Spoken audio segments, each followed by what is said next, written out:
I probably overfunctioned and overlistened and overcared and over all of that with people in my role because I was unaware of what was going on, of why I was doing that. I was trying to close the gap. Welcome to the Christian Leader Made Simple podcast. I really hope this episode helps you learn and master the skills you need to grow your leadership effectiveness and enjoyment. Be sure to hit the subscribe button to get notified as soon as I post a new session so you don't miss a single episode. I'd also greatly appreciate any reviews, likes, and shares that you can give me. It just helps me extend my reach to more people. So leaders, I know just how frustrating it can feel when you're in the weeds of work or ministry and life is chaotic, you're struggling to feel effective, and you're just not enjoying leadership as much as you could be. And so to help you, after many years of leadership and executive coaching, I've developed a framework called the Christian Leader Blueprint that'll guide you to find clarity in your life and leadership. It'll help you gain a better rhythm of life. It'll help you see yourself more clearly, to leverage your strengths, and you'll produce more productive relationships. It's a step-by-step guide to leadership transformation. And I have that in two formats now. I have a free short guide that you can find on ryanfranklin.org, and I have a book, the Christian Leader Blueprint. And you can find that in any format, including an audiobook, wherever you buy your books. I have a few more things on my website that you may be interested in, so just head on over to ryanfranklin.org and check it all out. And now, let's get to our session. What if insight and truth alone are not enough to create real transformation? In this episode of the Christian Leader Made Simple show, Dr. Gregg Makin is joining us to help us unpack the neuroscience of lasting change and why so many leaders find themselves frustrated with people that stay stuck. Despite powerful sermons or wise counsel or deep conversations, despite all the effort that we put into it, people often stay stuck. So before we jump into that, let me share just a little bit about Dr. Gregg Makin. My friend Gregg has spent over 40 years equipping and guiding leaders across a variety of different types of organizations. At one point, Gregg oversaw a team of over 800 leaders in a nonprofit space. He's trained leaders at every level, from the Norfolk Naval Shipyard to churches to several educational institutions, including higher learning at Townsend Institute. Gregg is a coach with multiple certifications, and he helps leaders move beyond just surface-level change. And he currently works full-time in his True North coaching and consulting practice, and he partners with his brothers in the Makin Institute for Neurochange. So with that said, Dr. Gregg Makin, welcome to the show. Glad to be here, Ryan. Thanks for having me. Yeah, I appreciate you agreeing to this. I know you're a very busy guy, but I'm looking forward to our conversation here today. So to kick us off, we'll just jump right in. I'd love to hear what initially first sparked your interest in exploring neuroscience behind lasting personal change. Yeah. Well, in those 40 years in church ministry, the reality was, as I saw a little change in people's lives, and maybe even worse, I saw a little change in my own life. I mean, after conversion, right, there tended to be little significant lasting life change. Maybe some people, right, maybe they gave up smoking, or maybe they quit cussing and things like that. But the reality is they weren't really much different than they were like 50 years ago when they got saved. And so I think sometimes there's this misunderstanding, I know I certainly had, about how people grow. And what's really cool is that the neuroscience really supports what's already there in Scripture. I think we just missed it, that there are these deeper ways that Jesus connected with people. Yeah, absolutely.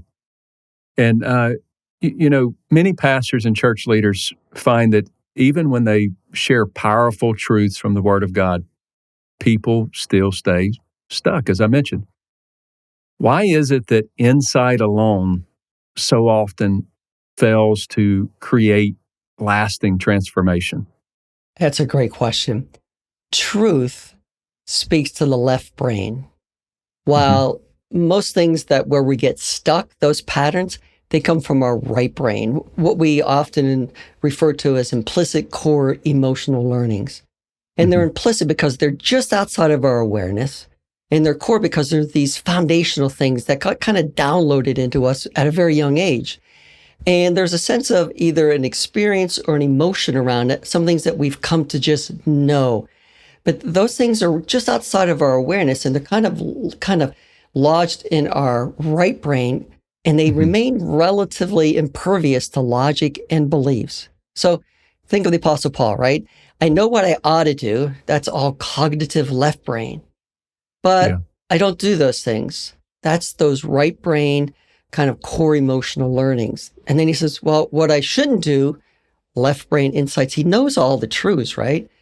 I end up doing. What a wretched man I am. But there's these right brain messages that have been downloaded somewhere along the line. And it could be things like, I'm unworthy, I'm less Mm-hmm. than, I'm not enough. I mean, the reality is we all know we should exercise and eat healthy, right? Left brain. But Yeah. often we don't. Right brain. So I'm not saying truth doesn't matter, but without relational experiences, it just doesn't get over to the right brain part where real change is kind of lived out. Mm-hmm. So think about the woman that was caught in adultery, and notice where Jesus started, right? He didn't just kind of download some truth to her. He actually created this right brain experience with her. He knew that she would have tremendous shame. I mean, pull out into public, half naked, and there are these people that want to stone her. They want to kill her. Yeah. And so what Jesus does is he calls off the judges and the critics and the people that want to condemn her. And then he creates this safe space for her that he really draws near. So he Mm-hmm. connects first with her heart. And then he says, neither do I condemn you. So that's its no condemnation zone. And then he shared at the very end the truth with her. Go and leave your life of sin. But he allowed that experience, that relational experience first to touch her heart. And I think of that as her right brain first, so that she Mm-hmm. could receive the truth in her left brain. Yeah. I love that story. And it's, he could have just healed her and walked away, but he chose to create these certain emotional experiences for her to begin to reshape her brain. And you could refer to it as like a mismatching experience almost, right? Yeah. Because she expected more of what they already wanted to do. And in a sense, he had every right to, right? Yeah, just heal her and move on. Yeah, absolutely. Or yeah, let's all go ahead and stone her because he had no sin. Yeah. But he doesn't do that. Instead, he gives her what she needs. And that's things like acceptance. Yeah. And understanding and compassion and empathy first, because he realizes how much shame she has in her life. And it's a completely different thing than what she expected. And that's why it can be transformational. Yeah. And with her, we don't know what her early life experiences were about. We can imagine what her, last 12 years or whatever was like and how shameful that was. But you mentioned early life experiences in setting up your answer there. But how does that sort of shape the way that we respond to challenges today? Yeah. How does that interfere with today? Yeah. So imagine you and I are in the park walking, and all of a sudden this dog comes at us. And imagine one of us, I'll say it's you, you just grab the dog and you bring him in close and you don't even know the dog. And I'm like, what is Ryan doing? Ryan, like, hey, you don't know that dog. You should stay away. So why do we have two different reactions? Well, you might have had past experiences with dogs or animals, or you might have seen things or your parents told you, or, maybe they brought in a canine handler into your school and you got to pet the dog. And you're like, dogs are cool. Dogs are great. I love dogs. Whereas for me, I grew up, I feared dogs. My mom hated dogs. They were to be like, you just stay away. Like you just never know. And then somebody in my family actually got bit by a dog. And so my right brain is like lighting up. It's going off. it automatically reacts with like, this is danger, this is fearful, step back. It bypasses my left brain. So even though maybe it had been your dog, it would bypass that because in my right brain are these implicit core emotional learnings that either animals that you don't know that are approaching you might be unsafe. And so I just react to it in the moment rather than think, oh, this is a cool dog. There's no problem with him. Yeah. Can you before you move on, can you say more about that implicit core emotional learning? Emotions? Yeah. Yeah. So again, it's implicit. It's just below the surface, right? And most of the time, it's like in your subconscious, you're not really aware of it, but it's there. You can access it, as opposed to explicit is things that you can specifically remember. And so if I remembered a past experience, let's say with the dog, that's very explicit. But implicit might have been, I always felt nervous because my mom was nervous around dogs and I felt very uncomfortable. I just kind of knew that. So that's why it's core. Yeah, go ahead. And it's sort of under the surface, like you're not really conscious of it, but you may be if you really stop and think about it, but it's just kind of, it comes up at maybe even inopportune times. It sure does. And often we can get triggered and our reaction is much stronger than maybe what the situation or the person actually requires. And that extra energy or emotion is around those experiences that we've had. And our brain is really good at predicting things, right? It gets conditioned very early throughout our life of like, hey, these are good. These will keep you safe. These things are bad. These are definitely you want to stay away from. And just, it's not safe there, right? And so your brain quickly learns to anticipate things. And so it automatically, right brain, it just jumps into action and then you react. Mm-hmm. And is those things only from our early childhood attachments or patterns? Well, or a lot of that's continue? laid down in that, like our early attachment patterns. And that can certainly impact us and affect us today. But the reality is that not only those relationships, but it could be relationships with significant other people. Maybe it was a Sunday school teacher. And I remember some of them, man, they just were like, oh, I just learned to fear them and adults. And if you did something they didn't like, you just like, okay, whatever you want. And then there might be a coach in your life. And did they come near or are they just like, come on, make it, let's just suck it up. Let's do it. Quit being so lazy. Well, those experiences kind of get downloaded into, right? Teachers, pastors, leaders, coaches, all of those people can kind of download that message and we create a story around that, a story about ourselves. It must be such a loser. 2 stories about other people. You know something? I'm going to say back from people. I'm not going to really share who I am because they're unsafe. Or just kind of about stories about the world and how the world works. And we end up kind of interacting with the world on the basis of all of these past stories or ways of viewing ourselves, others, and the world. Yeah. And so whether they be good or bad, some are good, some are negative, some are positive, we kind of carry that into ministry and into leadership. We do. Throughout our life, right? Oh my gosh, do we ever? And that's the part that probably grieves me the most. Yeah. Is unfortunately, it's really hard to see the log in our own eyes. Very hard. Easy to see everybody else's. So when I turned 46, I was blind to my own stuff. Yeah. And that caused me to have a 4-month depression and I didn't know what was going on. I had never experienced anything like that. I couldn't get out of bed. I'm surprised they didn't fire me from the church. And because all of these things that I had not paid attention to, this light on my dashboard was going on and on and on. In fact, my brother Scott, he tried to warn me and I kept going, oh, everything is great. Ministry's fine. Family's fine. Kids are fine. Everything is wonderful. And meanwhile, I was missing these pieces that was just under the surface, out of my awareness that I didn't really want to have to deal with. And so my life came to a halt. Yeah. Would you care to share more there and how that unfolded and how you processed that? Would you be okay with that? Yeah. So again, I found myself feeling very alone. Mm-hmm. but I had friends. There was hundreds and hundreds of people at church, That's right? often how it turns out, right? It just feels like an extreme aloneness a lot of Yes. times. So there's that piece that was at play that I was unaware of just how lonely I was because I wasn't connecting my heart and my emotions and my needs. You're guarding yourself. Yes. And I grew up in a home. The Makins in Calvary Baptist Church, we didn't do emotions and we didn't do needs. That was weak. I remember there was, faith, fact, and feelings always got left off. So we just ignored those in the Makin family and in our church, and you don't pay any attention to those. And so, but there were those kinds of things that were going on as well.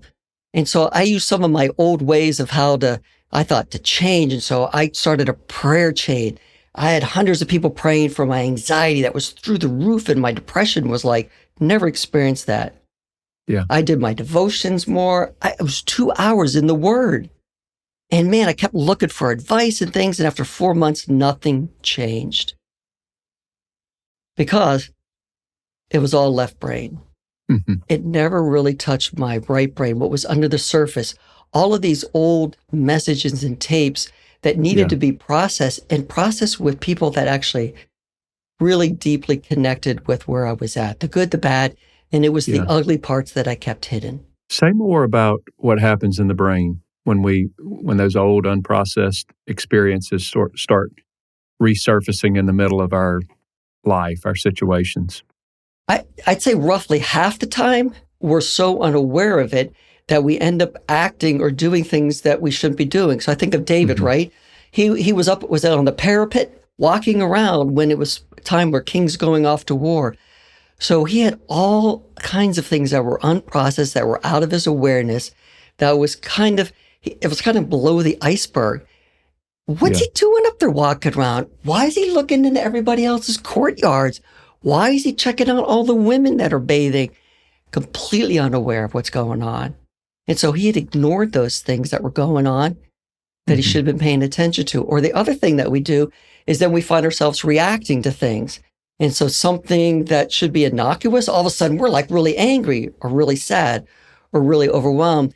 And basically what that is that is our old kind of emotional learning that's coming up. Like from we're our time traveling. Yes. Yeah. Actually, technically, the past is in the present. Yeah. And the past should be in the past. And when it comes up in the present, that should be a kind of a signal that there's something that needs to be processed and worked through. Say that again. So when the past becomes present, like it feels present, that's a signal that we need to work through something there. Yeah. Maybe this would be helpful. So my son and I were hiking up Half Dome. And for the first 3 of the 12 hours, I was nonstop talking and asking him questions. And all of a sudden I was like, what am I doing? I can't do this to him for 9 more hours. He'll be like, Dad, what's going on? And at that point, as we're hiking for the next hour, I stopped and I got curious. I was like, Gregg, what is it that's compelling you to fill this silence? I just couldn't stop talking. And I realized I was anxious. So I'm like, I'm anxious? What? I was anxious because I felt like I needed to close a gap with my son. My son and I have a really close connection. So I'm like, I don't have any gap with him. And when it gets ruptured, we talk about it and then we move on. And then as I took time to process that with my life team, I came to realize, that's what I had to do with Dad. You see, Dad rarely asked me questions. He took really little interest in my life unless it was something he was interested in. So my brothers did sports, so he loved that. I wasn't. But when I became a pastor, you better believe he thought that was the best thing ever. My son's the pastor I always wanted to be. He'd even make me pray at meals like, sorry, brothers, Scott and Bruce, you can't pray because Craig's the pastor. I'm like, what is he doing? So what I learned, this implicit core emotional learning was I had to connect with Dad and ask him questions so that he listened to me. Wow. And unfortunately, I probably did that a lot in my ministry roles. Mm-hmm. I probably overfunctioned and overlistened and overcared and over all of that with people in my role because I was unaware of what was going on, of why I was doing that. I was trying to close the gap. And so today, as I have this life group, right? And they know the good, the bad, and the ugly. And we meet all the time, regularly, right? And they help me process all that stuff. And what that's helped is that dynamic rarely comes up. And then when it does, I'm like, oh, I know what's going on. This is that old dad dynamic. I think I have to close the gap, but I don't, especially because I have this life team that's connected very deeply with me. And they accepted me, the good, the bad, and all of the ugly stuff. And that's been a game changer. Yeah. And so the process that you have gone through in the following years after 46, after that experience at 46, you've done counseling, you've done coaching, you've done a lot of heavy work, and you built a life team. That is the process, basically, that you went through to move out of those old memories and things that were coming up that felt present, but they should have been buried in the past a long time ago. Yes, they should have been, and they were quite alive in my present, oftentimes. Yeah. Now that you have worked through those, you've gotten significant healing from those, and you have a support team. Are they done? Are they gone, or do they occasionally kind of raise their head a little bit? Yeah, they can still come up, but they come up less and less. Yes. And then what the cool thing is that I just take them back to God, take them back to my life team, and then they not only hear it, but they also help me make sense of what's going on, like what's that about? And then they give me what I need, like relationally. And so it might be acceptance. Sometimes it might be some feedback. Sometimes it might just be the sense of empathy or I get it, Gregg, and I can feel them in my heart. And that takes us back to, again, the right brain. They connect with my right brain. And that's where all these core emotional understandings are, and they connect with those, and it actually begins changing those. Because instead of, I used to feel worthless, one down, less than, I don't really have a voice, they actually enjoy my voice, and they disagree with me, but they still move close to me, even when I might see things differently. That's a very different dynamic that I grew up in my world. And so I would often go along, agree, and not voice a different opinion so that people would like me. I think the technical term is called people pleasing. That's very less present with me, but occasionally it does. And I go back to my life team and I can get what I need. Yeah. In a healthy way. I struggle with a very similar thing, and people pleasing has been a very present part of my past, and occasionally will even raise its head even today. But I've done that deeper work, and it doesn't as often now, thankfully. But, you talked about the iceberg, and, you've used the word, I've heard you use the word below the waterline to describe the deeper work that's needed for that lasting change. Talk about that a little more, and how can leaders get to that level with those that they serve? Yeah. So when I think of this, anybody think of the iceberg, right? Up here, right, is what people say or what they think. Maybe it's some of their action kinds of things. And again, and we're pretty good, especially as pastors, right? Or leaders kind of presenting a really nice self that people like, oh yeah, right? But that's left brain, what's up there. But it's the right brain that's really what's underneath of that. That's where those implicit core emotional learnings are. And that's what I actually believe about myself, but I may never admit that out loud. And so above here on the surface, I'm a child of God. I know that. But down here in my heart, or which I think of as our right brain, I used to always feel quite unworthy, unknown, and unseen. And no matter how much I tried believing that was true, and people told me that was true, and I memorize tons of Bible verses about that. And I'd quote them again and again and again. And it all touched my left brain and it missed my right brain, which needed to experience that deep sense of being seen and known and accepted, not just with my good and not just with my bad, but were some really ugly parts in my life. Yeah. And Gregg, those are really emotional things, but it's hard for a lot of pastors and church leaders. It's hard for me at times to go to that depth of emotion that is needed to explore. It is so unnatural for us because that's what we got. That's what got modeled, and that keeps us safe. And so we tend to keep relationships at a distance. And yet Jesus did just the opposite. He tended to move in, connecting his heart with our heart. Again, it's really technically right brain syncing with their right brain. I mean, Paul says that, right? To mourn with those who mourn, right brain, and rejoice with those who rejoice. Yeah. None of that's talking about any left brain cognitive beliefs and all those kind of things. That will come in later.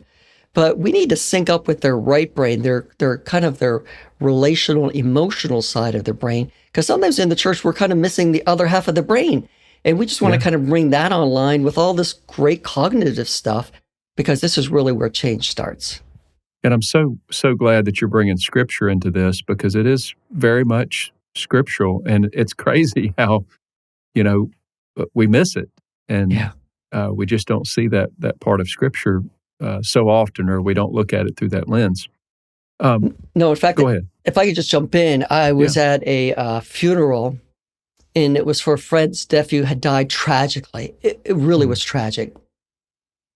And as she's there, and you can just see this is just tearing her up, her family's trying to make her feel better. And so what are they doing?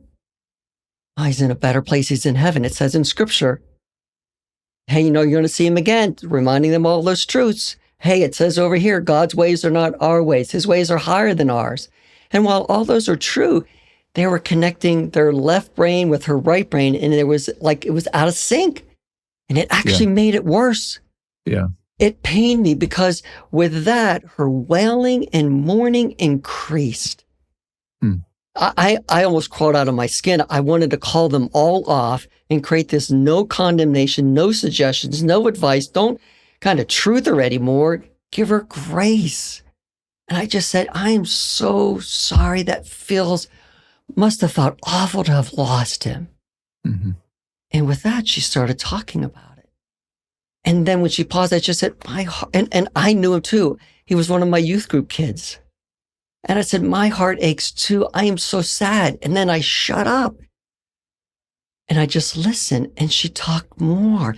And I could see her whole nervous system calming down because she was no longer alone and because somebody got her. All of her family, they were missing her. And she just needed somebody to connect. I keep using heart and right brain interchangeably because the right brain is the relational, emotional part of us. Yeah. And people need that first. Yeah, it was in that particular situation, they were trying to use logic, and she's so emotional. When you're that emotional, you can't use logic. So you have to meet them where the emotion is. Yes, and so in a sense, her amygdala is going off, like, this is not good, no. And all of her blood is in her right brain. Mm-hmm. And it's actually trying to protect her, to keep her safe, because they're actually not attuning to her. And so all of the blood in the left brain are cognitive, the thinking, all her beliefs. And she's been in church probably longer than I have been in church. But all of that went offline. So she had no access to that. She needed someone to connect here on a relational, experiential, emotional level. And that's the piece that's below the waterline that often pastors miss. Mm-hmm. Yeah. So, Gregg, I've heard you allude to this in our conversation already, but I know you, and I know that you emphatically emphasize the role of relationships in creating lasting transformation. Like, you need relationships to create that lasting transformation. I want to talk about this a little bit. What is it about relationships that can be such a powerful tool for healing and growth? Yeah. So let's go to the story of Jesus and the bleeding woman, Mm-hmm. right? And so imagine what her life has been like, because she's basically, she is unclean. And people probably viewed her as dirty and as like, stay away. And you imagine after enough times that she's beginning to believe that because everybody's like, stay away, unclean, unclean. It's almost like she's sinful because of that. And so you can imagine how lonely she is, how disconnected, and how she's not really understood. Yeah. And probably people have grown tired of listening to her story. Oh yeah, here she comes. She's going to tell us she's been bleeding for all these years. Oh my gosh. Something, just let go and let God, and why don't you just get better? Or why don't you do this? Yeah. And so here she is. She's trying to connect to Jesus because she wants to get the physical healing. And when he touches her, right, he just says, whoa, hey, stop, somebody touch me. And it's hilarious because like, who didn't touch Jesus? Right. They're like, everybody did. No. There's something more. He wants to create an emotional, relational, social healing for this woman. He already did the physical thing, but there was more that she needed. She just didn't know it. Nobody else probably knew it either, but he did. And so he stops this whole kind of, they're on the way to heal somebody else. And he stops it. And everybody's like, whoa, what's going on? And with that, he says, who touched me? Because he wants to create an emotional experience with this person to provide even more healing. And so I just imagine that he kind of gets down to where she is, eye to eye, not, hey, well, I'm the rabbi, you should listen to me, I'm the Messiah, just listen to this truth. He created an experience so much so that it was so safe. It says in one of the Gospels that she's told her whole story. Now, when I tell my whole story, it's a good 25 minutes long. Yeah. So here's all these people like, is she going to stop telling the story? Didn't matter because Jesus was tuned into her. He was so interested in her and she felt so safe. What did she do? She just opened up what was in her heart, what's really in her right brain, and probably what's really going on under the surface. And she had his full attention. And I imagine when he said, my daughter, could you imagine that? I don't think she's probably felt like she got disowned a long time ago. It was a very tender way to connect with her, very intimate. And that alone created a mismatching experience. Because what did she expect? More shame, more judgment, or more condemnation. Right. Get out of here. Don't you know this? You should do this. Instead, he made it so safe for her to be seen and known and accepted just as she was. And what that did is that rewired her brain. It replaced that old story of being unclean and unworthy with now, hey, I'm known, I'm loved. Wow. Through a relational experience. And we just want to be like Jesus in giving people what they need. Yeah. Yeah. And I just want to point out as well in that story, I love that story. It's one of my favorite stories, that and the woman at the well. Mine too, because of those very things. Yes. But if you look deep into that story, the process that he did was sort of, creating that relational safety in his words and in his closeness. And, if you notice, he even said, my daughter, so that it wouldn't be confused with something, other than that type of relationship. But he used empathy. Yes. And he used his physical presence. Yes. And emotional presence. Yes. Anything else there that you see in that story that would be good to draw out? And so she just didn't know in her left brain, oh, this is Jesus the Messiah. He loves me, came to die on the cross for me. All left brain, all true. Yeah. But what touched her was the right brain. She could feel him. All of it was emotional. Yes. It was some people refer to it as a corrective relational experience or a corrective emotional experience. It shifts something in our right brain and one of those core emotional learnings. And it then will produce different, much like the woman right at the well, because she was there because she didn't want anybody to know her. She had so much shame, right? And Yeah. here's Jesus moving close to her. He's asking for help. He tells her intimate details that he's the Messiah. He spends probably hours with her while the disciples are off. And what does she go back to the town and tells them? Come and see a man who knows all about me. The very thing she's been hiding from. Exactly. She's ready to tell everybody. She is. Because here's somebody that accepted not just the good, not just the bad, but the ugly parts of me that my town has been shaming me. So I'm here in the middle of the day because I don't want the women to like scorn, and I don't want men to eye me up. But here's Jesus, a man not eyeing her up, connecting deeply with her, bringing out the truth, and then staying warm and connected. And that changes her life. She's had a corrective relational experience. First missionary to the non-Jewish communities. Wow. Yeah. And I love the way that you point out the fact that the logic and information, the logic of knowing who he was not near as powerful as the emotional experience that they had with him.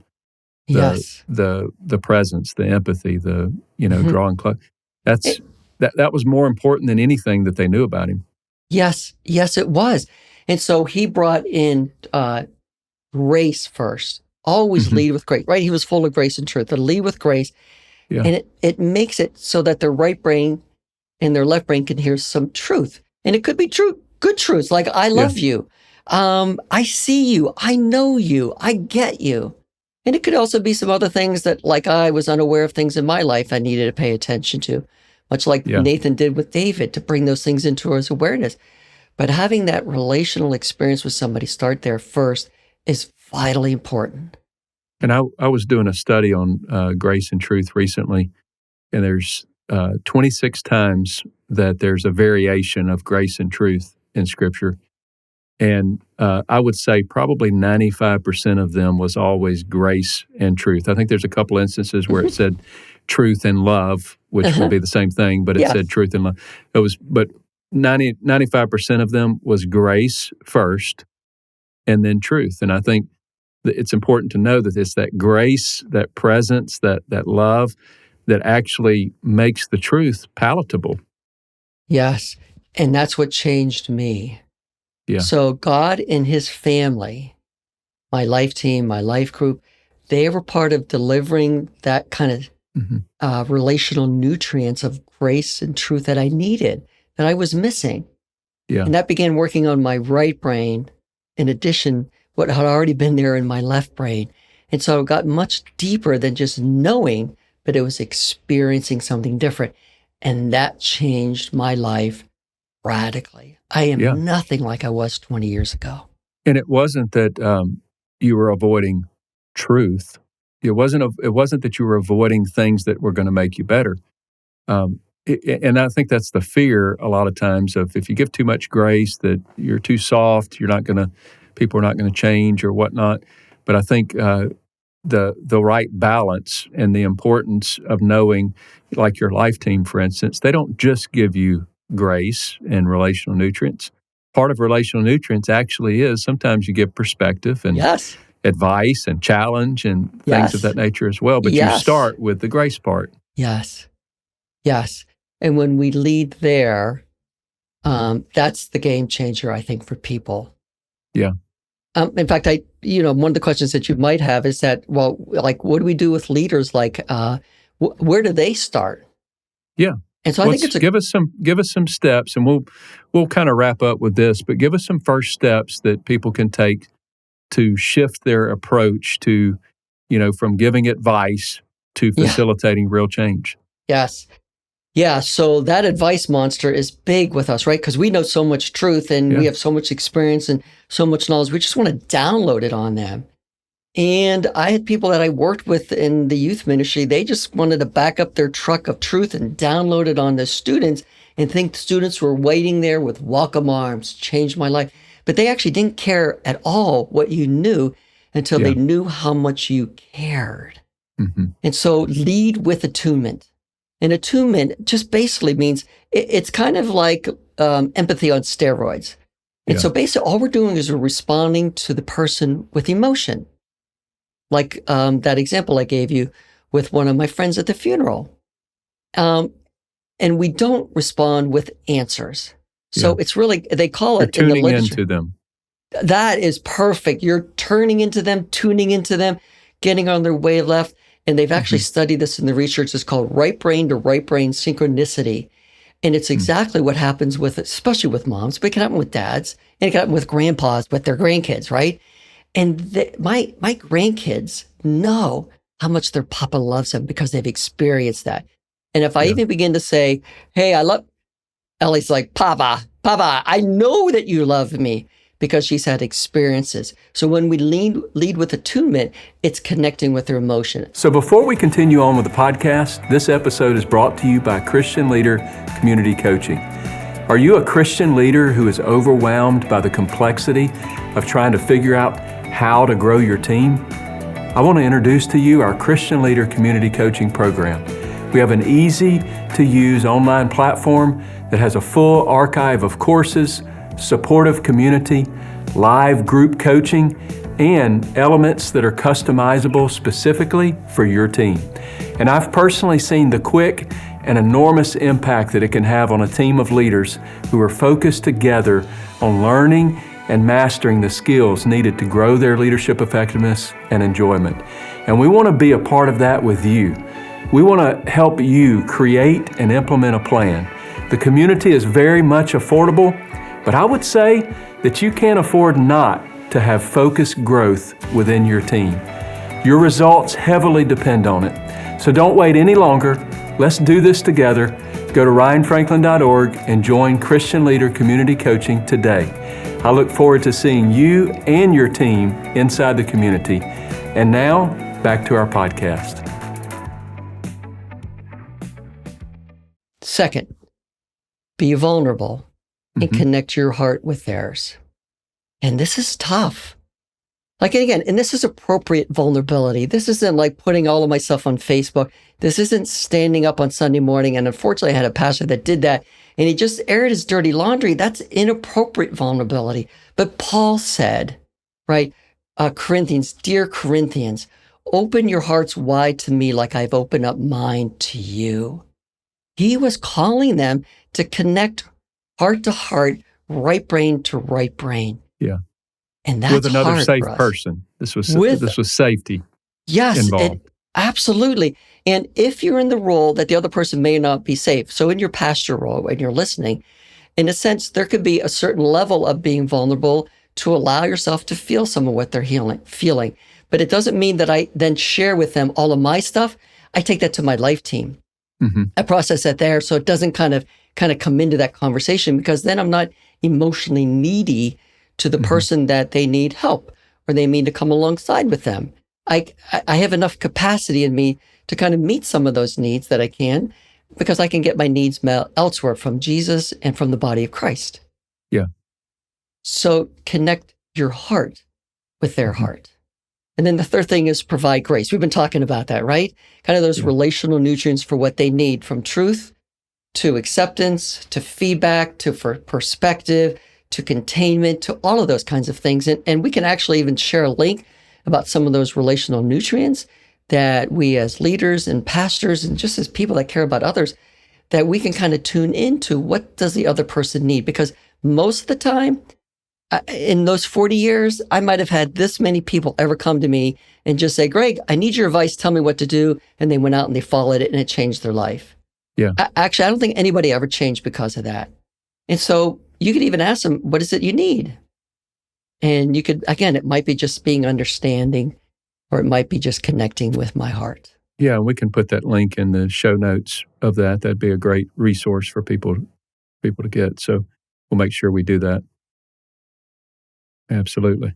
So attunement was the first one. What was the second? Yes, attunement, and then connect with their heart, which is, again, is another way of saying connect with their right brain, their of their emotional area in their life. In fact, Ryan, it was really cool at the beginning of the show. If I could be really honest, I was feeling anxious.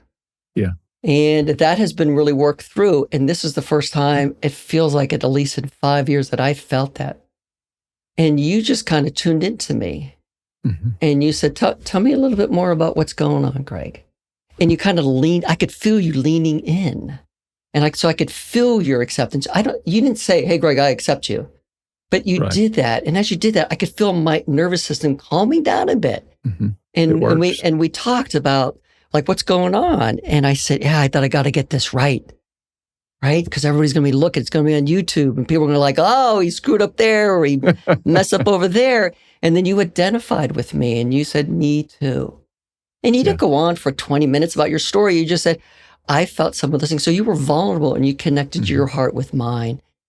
And then you prayed with me and you really provided this sense of acceptance. And in fact, there was one part in this that you made a mistake and you laughed and I laughed.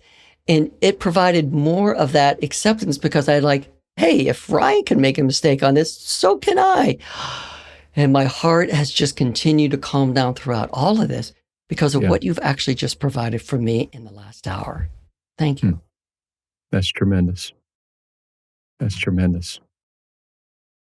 Anything else? Any other steps for this or advice that you would give to help shift their approach? Yeah, so I think those are the basic ones because then I know it's kind of built in the truth piece, but there might be some truth that you can bring in. Mm-hmm. But again, that always comes after because you've kind of prepared the soil of their life to receive these kind of fertilizers of grace and truth. And so just hold off on the grace and just connect with this other part of them and provide more of those grace pieces. And then there might be an appropriate, may or may not be a piece of truth that you can provide.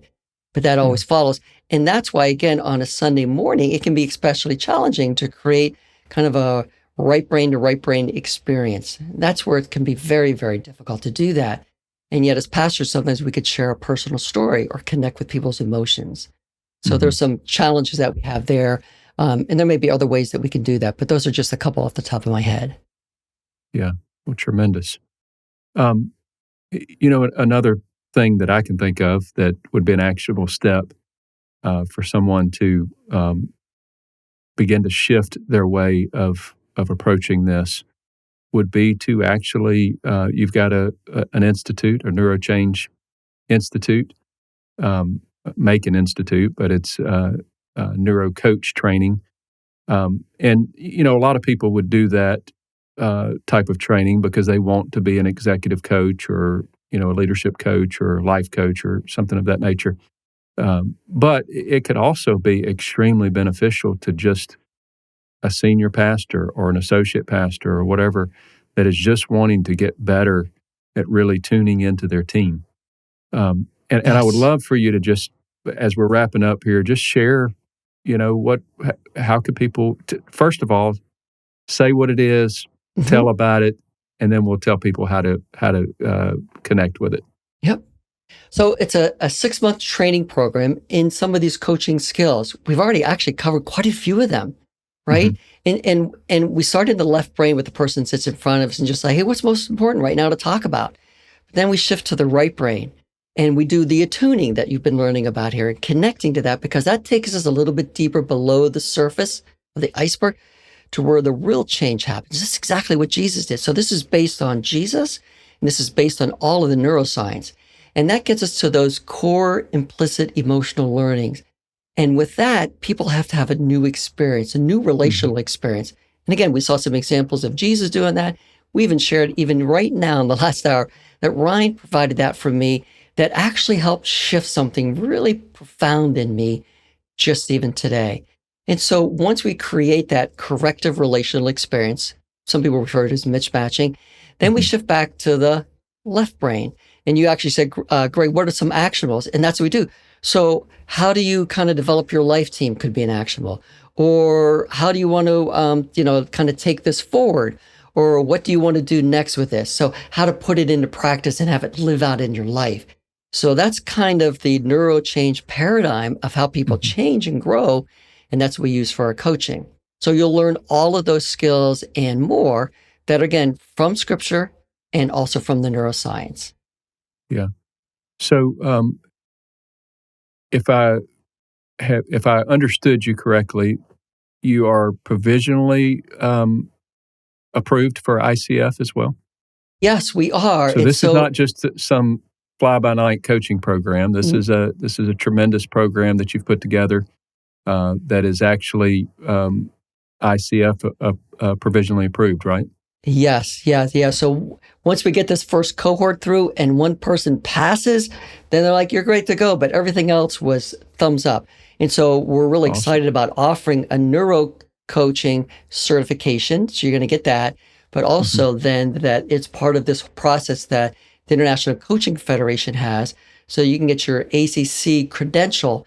And out in the coaching world, especially outside of the church, that's really, really valued because people want to know, hey, again, is this a fly-by-night thing, or did this person really get the training needed to really help people's lives transform? That's what and this I think is all that's going to make even more and more difference as we go. There's so many people out there that are quote-unquote coaches today. I think ICF is going to be a very important thing, even in the church in the coming years. So I think that's a great selling point to consider that. Where can people go to find more information on this? Yeah, just go to our website, www.makininstitute.com. And on there, you'll see one of the places, you'll see like our certifications and training, and you'll see neuro coaching. You just click on it. It'll give you lots of information. There's something there you can fill out, and then I'll reach out to you, get you connected. And when does your next cohort start? Yeah, it'll start about March of next year, of 2026. 2026, yes. For those of you that may be watching this later. Yep. So got a little time to consider that, but I think it'd be worth, looking at the website, and I would imagine that you'd be glad to jump on a call if somebody had a quick call, if somebody had some questions or whatnot to explore more of that, right? I would love to. It has been so fun and exciting because as people call, they're like, this neuroscience thing, there's something about it. Or something else. There's something about scripture and about how Jesus did these things. And I want to know how to bring about change, lasting change, real lasting change.